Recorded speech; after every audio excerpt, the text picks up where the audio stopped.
আসসালামু আলাইকুম viewers, welcome to mother cooking channel. আমার আজকের রেসিপিতে থাকছে রুই মাছের ভুনা। কিভাবে আপনারা বাসায় এইরকম গ্রেভিদার রুই মাছ ভুনা করে খেতে পারবেন সেই টিপস থাকবে আজকে আমার এই ভিডিওতে।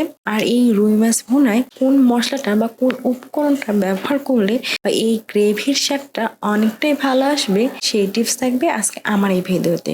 চলুন তাহলে রেসিপিটা দেখে নেওয়া যাক। প্রথমে আমি রুই মাছ ভুনা করার জন্য এখানে প্রায় 4 পিস রুই মাছ নিয়ে নিয়েছি। এখন আমি এর মধ্যে দিয়ে দিচ্ছি হলুদের গুঁড়া, মরিচের গুঁড়া, লবণ, তারপর দিয়ে দিব লেবু রস খুব সামান্য পরিমাণে। এরপর আমি মাছগুলোকে খুবই ভালোভাবে ম্যারিনেট করে নিব।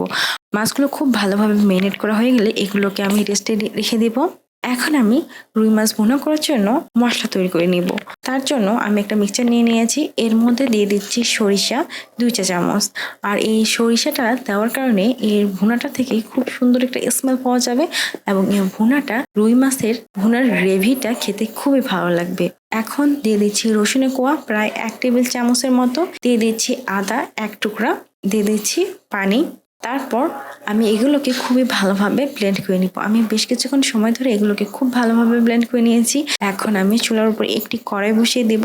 তারপর চুলাটি অন করে চুলার আঁচ মিডিয়াম হাই করে দিব। দিয়ে দিচ্ছি সয়াবিন তেল, তারপর দিয়ে দিচ্ছি লবণ খুব সামান্য পরিমাণে। এখন আমি এই তেলটাকে খুব ভালোভাবে গরম করে নিব। তেলটা গরম হয়ে এলে আমি এর মধ্যে মেরিনেট করা রুই মাছগুলোকে দিয়ে দিচ্ছি। রুই মাছগুলোকে এখন আমি এই তেলের মধ্যে ফ্রাই করে নিব।